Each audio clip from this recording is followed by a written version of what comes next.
Eu sempre posto essas aulas no canal do colégio, depois, se for o caso, alguém pega lá. B, o que eu não falei da segunda videoaula de geografia, que foi sobre domínios de natureza do Brasil, né? Que foi o tema de biomas, né? Biomas brasileiros. Eu fiz uma aula bem completa. Essa aula cara, tô bem tranquilo com relação a ela, porque assim, eu explico detalhes de cada um dos 6 principais biomas do Brasil, mais faixas de transição, né? Que Pantanal, outras coisas. Então, tô bem tranquilo. A aula de hidrografia também tô bem tranquilo, porque eu falei bastante de cada uma das 8 regiões hidrográficas do Brasil, tá?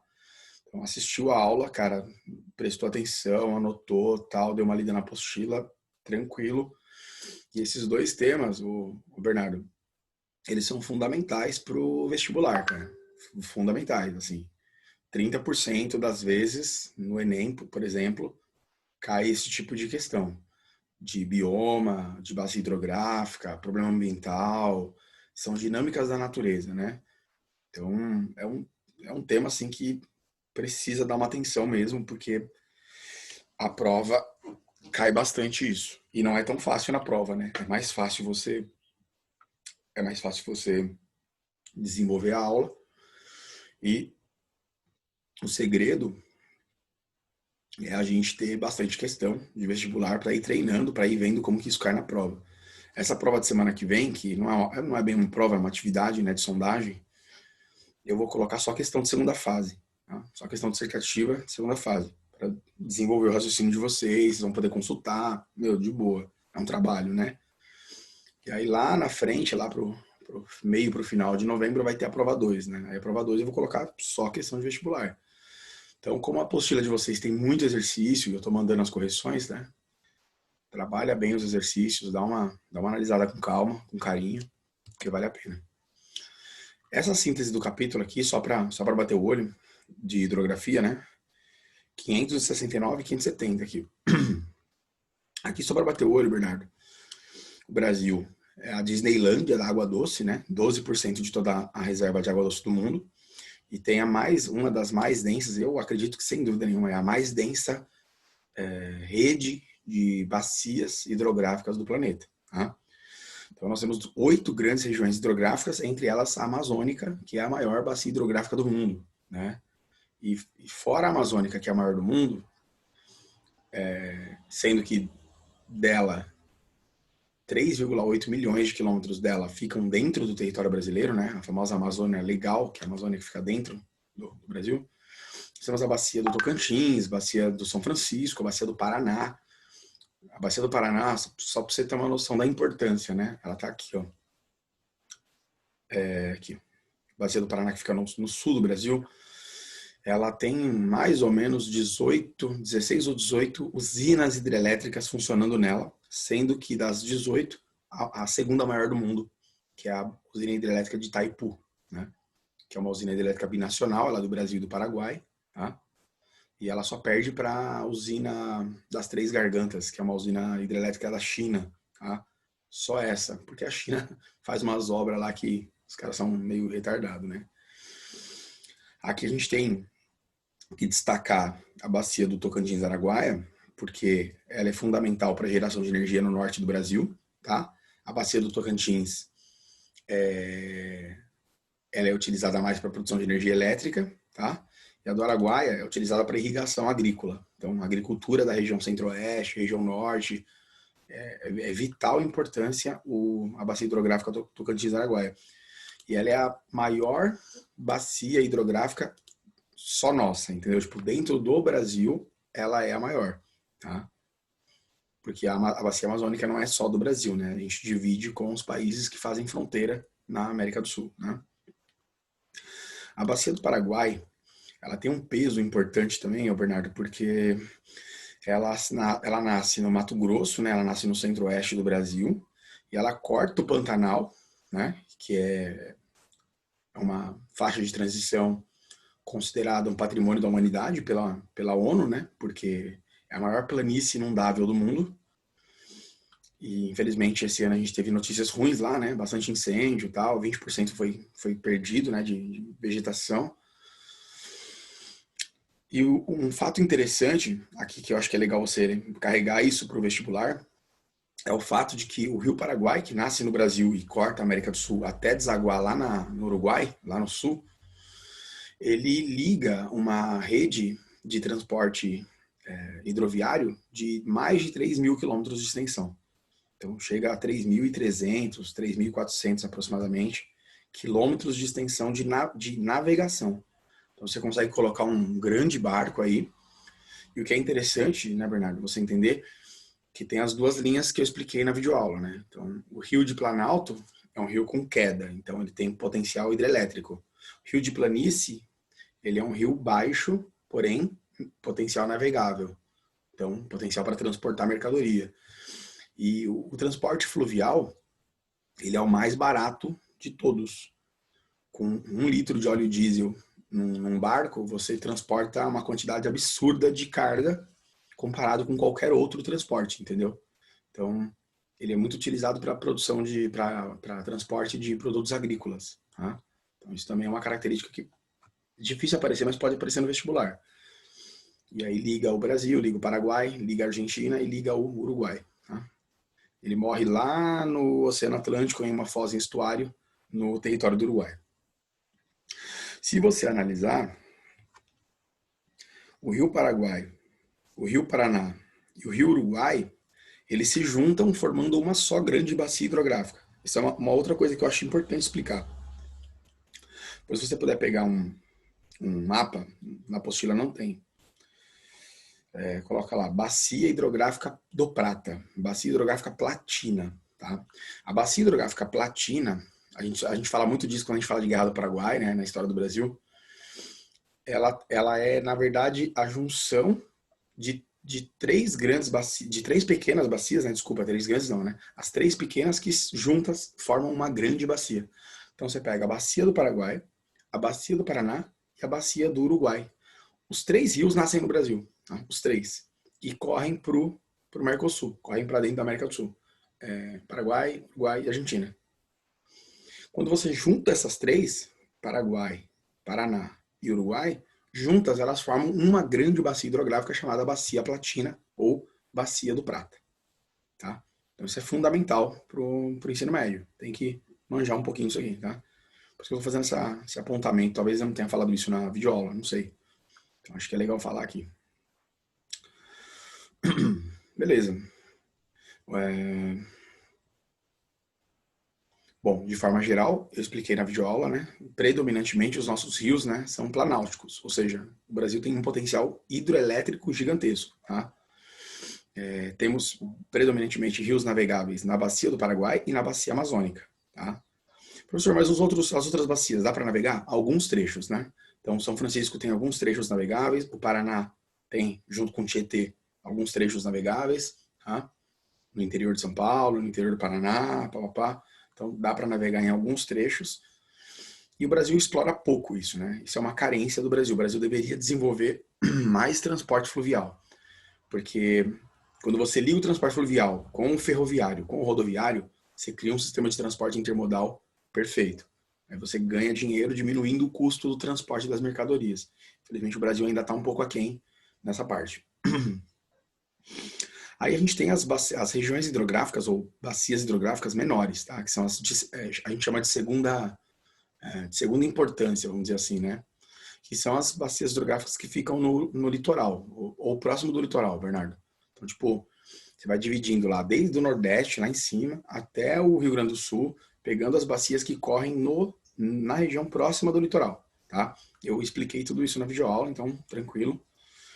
Além das águas superficiais que incluem os rios e córregos e lagos, o Brasil é uma potência nisso aí, né? Nós temos também água subterrânea, isso também falei na videoaula. Os dois maiores aquíferos do mundo, o aquífero Guarani, né? E esse aquífero Saga aqui, que na verdade ele é conhecido como Alter do Chão, tá? Ele é mais conhecido como Alter do Chão. Ele tem um total de 124 mil quilômetros cúbicos de água, enquanto o Guarani tem 45 mil quilômetros cúbicos de água subterrânea. Só para você ter uma ideia, eu falo isso na videoaula, juntar os dois aqui dá para abastecer o mundo inteiro com água por uns 300 anos aí, tranquilo. Tá? Essa correção eu mando para a semana que vem e eu finalizo contigo Deixa eu só perguntar, o que eu falei ali na síntese do capítulo tranquilo, dá para absorver aí ou não? Dá. Tá, beleza. Aí já nesse capítulo aqui, climas e biomas do Brasil, na videoaula, ô Bernardo, eu só falei de biomas. Só que eu acabo indiretamente, óbvio, né, falando de clima. Só que como eu não quero deixar nada batido, acho fundamental te mostrar só o mapa de climas do Brasil. A gente já tinha falado de climas na apostila passada, né? A gente acabou falando um pouco, ou até muito do clima do Brasil, mas eu acho legal alinhar com você na apostila. Na página, não sei nem que página que é essa aqui, peraí. 576, tá? Depois você dá uma olhada lá. Você tem esse mapa aqui, ó, das zonas climáticas da Terra, tá? E é fundamental você analisar esse mapa. Por quê? Porque falar de clima do Brasil, a primeira coisa que você tem que olhar é isso aqui. Aqui você já vê que o Brasil fica entre a linha do Equador e o Trópico de Capricórnio. Então, qual é o principal fator climático que determina o clima do Brasil? Latitude. Ponto. Tá? Isso é fundamental, Bernardo. Entender que a latitude brasileira é uma latitude tropical. O Brasil, ele é influenciado por uma tropicalidade, tá?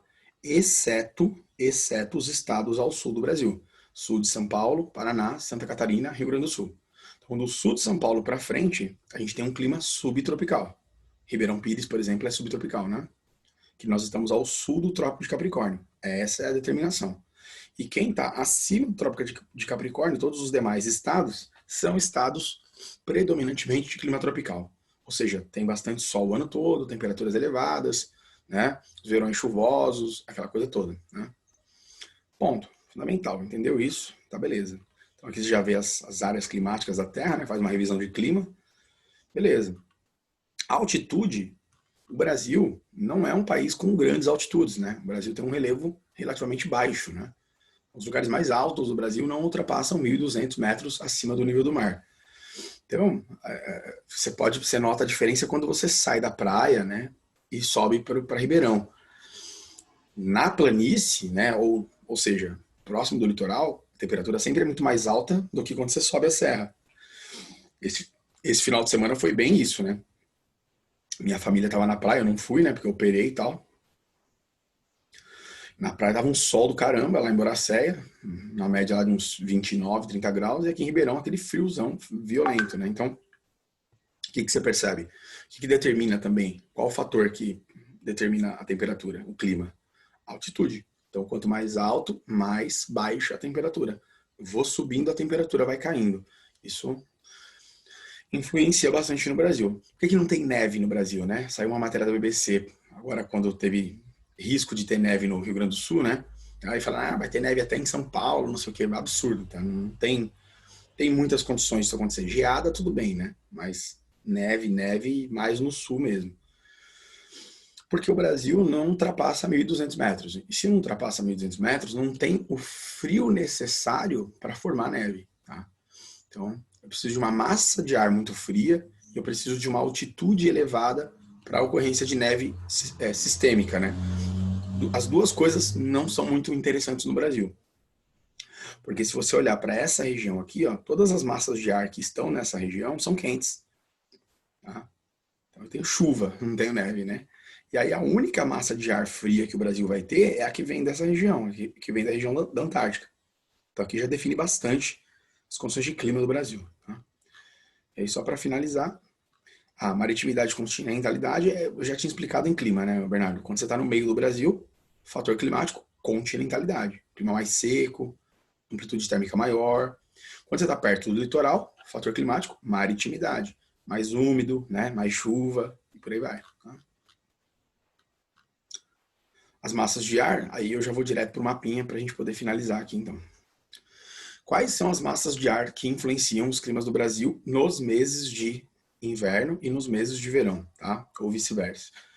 Quando é solstício de verão, Bernardão, ó, dezembro, janeiro, agora, né? Chegando perto aí já, né? Dezembro, janeiro, fevereiro, essas 4 massas de ar são elas que determinam os climas do Brasil, tá? Então vamos lá. O E significa a região em que essa massa se formou. O C significa continental e o A significa Atlântico, tá? Atlântico. Se o Brasil fosse banhado por outro oceano, exemplo, o Pacífico, né, seria equatorial pacífica, né? Então, assim por diante. O T significa o quê? Tropical, tá? Por que é E aqui? Porque está perto da linha do Equador. Então, massa de ar equatorial, pelo fato de estar próximo do Equador. E aqui, está próximo do trópico, trópico de Capricórnio, está cortando mais ou menos aqui, né? Por aqui, ó. Sul de São Paulo aqui, né? Mais ou menos. Então, se ela está cortando a linha do Trópico de Capricórnio, eu chamo ela de massa de ar tropical. A que nasce no continente, massa de ar tropical, o quê? Continental. Por sua vez, a que nasce no oceano, massa de ar tropical atlântica. Tá? Eu não vejo a polar atlântica. Por quê? Porque no verão ela não tem muita força no Brasil. Tá? Ela fica meio restrita ao sul da América do Sul. Então eu tenho uma influência das 4 massas quentes, 2 equatoriais e 2 tropicais. Só que tem diferença? Tem. As 2 equatoriais, elas são predominantemente quentes, tá? E úmidas. Por quê? Equatorial, extremamente quente, né? A parte que mais recebe sol no mundo, né? Equador. E ela vem do oceano. Então, se ela vem do oceano, ela é úmida. E ela vem de uma região quente, então também úmida. A equatorial continental, professor, mas não tem continentalidade aqui? Teria se não tivesse a maior floresta do mundo. Como eu tenho uma grande floresta aqui, ó, e numa região ainda que não foi destruída, graças a Deus, né? Há uma evaporação, evapotranspiração das plantas, das árvores, dos rios, que gera uma umidade absurda, formando inclusive nuvens que vão chover no Brasil inteiro, na América do Sul inteira. Tá? Inclusive, esse é um dos motivos da importância de preservar a Amazônia, Bernardo. Porque ela forma chuvas para o centro-oeste, ela forma chuvas para o Brasil quase inteiro. Tá? Por isso que a gente chama as nuvens da Amazônia, isso você vai ver em prova com certeza. Elas são chamadas de rios voadores. Porque é muita umidade, muita água, as correntes de ar, né, as células de circulação atmosférica carregam essas nuvens para outras regiões da América do Sul, né, Brasil e tal, e chove em outras regiões do Brasil. Diminuiu floresta, diminui umidade. Diminui umidade, diminui chuva. Tá? Então isso é fundamental. A questão ambiental está ligada aqui a essa massa de ar equatorial. As 2 tropicais, uma é úmida. Por quê? Porque ela vem do oceano, ela é quente, vem do oceano, então ela é úmida. E é ela que faz chover bastante aqui, né? Na região mais próxima do litoral brasileiro, as grandes cidades brasileiras, né? Só que essa aqui não. A massa tropical continental, ela é quente, porém ela é seca. Ela não tem umidade, tá? E ao não ter umidade, qual é a razão disso, né? O fato de que ela nasce no interior da América do Sul. E essa região aqui, você não está vendo, mas é um planalto chamado região do Chaco, que é uma região que liga o Paraguai e a Argentina, e é uma região semiárida, tá? Então, assim, bem seca mesmo, tá? Então, quando essa massa de ar, ela entra no centro-oeste brasileiro aqui, ó, ou no sul, ela traz uma temperatura, ela traz um clima seco, tá? Por isso que muitas vezes no inverno, principalmente, e no outono, nós temos uma escassez de chuvas na região centro-oeste e até mesmo na região sul-sudeste, tá? Porque não tem umidade sendo formada por conta da influência dessa massa de ar aqui, tá? Beleza. Quando é inverno, olha só o que acontece, ó.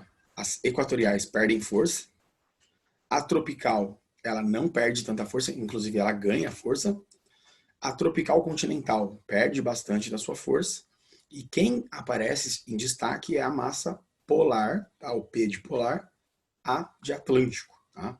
Então, a massa polar atlântica ela ganha terreno no Brasil nos meses de inverno. Então, seria aí junho, julho, agosto. Né?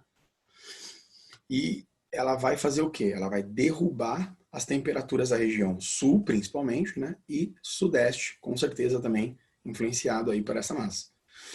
Uma questãozinha que eu sempre vejo em prova, Bernardo, é o seguinte, ó, quando essa massa aqui, ó, que é quente e úmida, se choca com essa massa aqui, que é fria e úmida, ela causa uma frente fria, tá? Então aparece muito isso em vestibular. O choque dessas duas massas de ar, podem gerar chuvas frontais, choque de massa de ar quente com fria, e pode também, obviamente, gerar frentes frias. Então, você imagina, durante o dia fez aquele solzão em Ribeirão, final do dia, de repente, caiu. Você saiu de casa sem blusa, de repente, um frio lascado. Então, o que é? Uma frente fria. O que causa uma frente fria? Esse choque aqui. Ó, tá? Isso aparece bastante na prova. Tá? Acho que é legal você estudar isso. É o ninho, tal, essas coisas eu já tinha explicado em climas lá, né? Depois a gente, se for o caso, a gente faz uma revisão, não tem problema. Mas já tinha explicado na apostila passada. E aí, Bernardão, rolou aí? Deu para entender, não? Deu. Tem alguma dúvida, tem alguma pergunta? Então, beleza, guerreiro. Agradeço você aí pela participação na aula. Estou à disposição, qualquer coisa é só me chamar. Beleza, valeu, Bruno. Valeu, querido. Obrigado. Até mais. Falou. Valeu, um abraço. Um abraço.